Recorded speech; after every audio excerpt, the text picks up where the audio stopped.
Do you ever listen to NPR? I know we're not supposed to promote our competition, but this isn't going to be much of a promotion for them.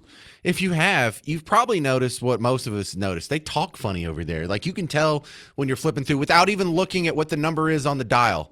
If you're listening to an NPR station, you could be anywhere in America and know you're listening to an NPR station because they talk in hushed tones like this, and they have too much compression on their microphones, but they're also speaking a way that like they don't want to startle a chihuahua. It's very patronizing, like when they speak to you like you're a dull child. Like not only are you a 5-year-old, you're a dumb 5-year-old that's easily excited and distracted. And I find that just so frustrating. But primarily because I feel like they're patronizing. Oh, why are you talking to me like a child? Why can't you talk to me like a normal person? You know, look at this station. Look at how we talk to people. This is normal. This is how I talk to my friends when I'm sitting next to them at a bar or waiting in line at the DMV, or you know, when church gets out and you're sitting outside. Where are we going to go eat? You know, this is how we talk. We have inflection. We talk fast. We talk slow. We talk high. We talk low. But in NPR, they always talk like the Delicious Dish skit from Saturday Night Live. Remember the Delicious Dish skit? Wasn't that hilarious? In our next segment, we're going to talk about the unsung hero of the breakfast table, the English muffin. Oh, my goodness. I thought you were going to say graham cracker. You know, it's just the most inane. It's insulting to me. I don't understand how the NPR, listen, because they're asking for money. It's a nice way to ask for money. They probably get more. But here, let's go through this. This is NPR. I won't even give you the setup. Just check this out. This is hilarious. I pulled this today. We've been talking to Americans across the country who are worried they may be losing a fundamental right. So many are so nervous talking about it that our conversations would start like this. Would you be comfortable with us using your full name? I'd rather not. Can we just use my first initial? I'm definitely worried about getting reported. Others backed out of interviews, afraid of retaliation. All this week, we are going to look at the state of free speech in the United States. See how the music, it's kind of calming? Like it's supposed to be scary. Like, we're worried about your fundamental rights of free speech. Can we use your first name? Oh, I'm not comfortable with you using my first name. So they really are talking to scared little children. Scared to use your first name. Stop it. Oh, yeah, you're really persecuted. You don't think you're being a little bit paranoid? Someone's going to hear you have a politically opposing opinion on NPR. We're going to go hunt you down. Calm down. But also, they make these real hyperbolic comparisons. Like, Trump is so bad, he's almost literally Hitler. Will your views be next? Is President Trump a protector of the First Amendment, or is he the biggest threat to it since the McCarthy era in the 1940s and 50s, when fear-mongering around Soviet and communist influence led to the political persecution of academics and leftists? Some of whom were communists. Of one university is one communist too many.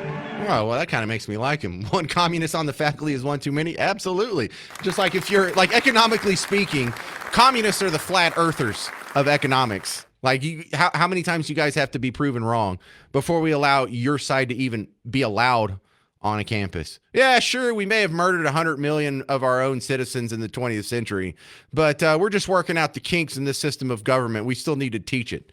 Terrible idea. But it dawned on me, I think a great way to illustrate this is we can go back to Garrett, you never had a 45, did you? The little records that are this big, it's got the fat hole in the middle. So when we used to get the children's books from Disney or whatever, you would put on the record and it would read along with you. And you would turn the page when you hear the chime or whatever. You have no idea what I'm talking about? All right, well, good. Because I pulled the audio for you. This is from the Robin Hood Children's 45. I think I had this when I was a kid. This is the story of Robin Hood. You can read along with me in your book. You will know it is time to turn the page when you hear the chimes ring like this. What, did NPR make this? Let's begin now. Look, they got the music. England the soft was ruled music. by the wicked, greedy Prince John. He ordered the sheriff of Nottingham to tax the people so heavily that some were forced to become outlaws. You probably had them on cassette, didn't you? Two of the most famous outlaws were Robin Hood and Little John, who would steal the tax money from the sheriff and give it back to the poor. One So yeah, that is how they talk to their audience. They talk to them like you are talking, like you're reading to a small, dull child. You're reading to like an easily distracted 3-year-old, and you're like, well, what was all that music at the end? Well, they do that at the end of theirs too. Listen to how fearful their tease. Tomorrow we're going to talk about more hellscape stuff from Donald Trump. Tomorrow, a look at the immigration crackdown across university campuses. Americans should be horrified by what's happening right now. People are being grabbed out of their homes. They're being taken off the sidewalk by gangs of federal agents. Is the administration wielding immigration as a tool for censorship? You can never be safe anywhere you're at. You don't have any more free speech. You're losing your rights constantly. They're saying the most dire, hyperbolic stuff. They're just speaking to you like the Robin Hood books, like the stories for children. I'm expecting for any time now they can do the turn the page when you hear the chime like this. But like my response to that, it's almost, even if they were saying things that I agreed with, I would say, why do you have to talk like that? And I'm not a bully. Like I'm kind of a big guy, but I wasn't when I was growing up. So I wasn't like the big, tough, cool guy jock when I was in school. I was hanging out with the nerds and the theater kids. And I never bullied anyone. But it almost turns me into a bully when I hear people talking to me like that. Like, look, I'm not doing anything you say. You're a nerd. When you were a baby in your crib, your father looked down at you. He had but one hope. Someday my son will grow to be a man. Well, look at you now. Nerds! Well, if I was you, I'd do something about it. I would get up and redeem myself in the eyes of my father, my maker, and my coach. So every time you're flipping through now, you're going to hear NPR, and you're going to hear them talking their slow, whispery, very compressed microphone. And you're just going to think, nerds. What a bunch of nerds. Just nerds.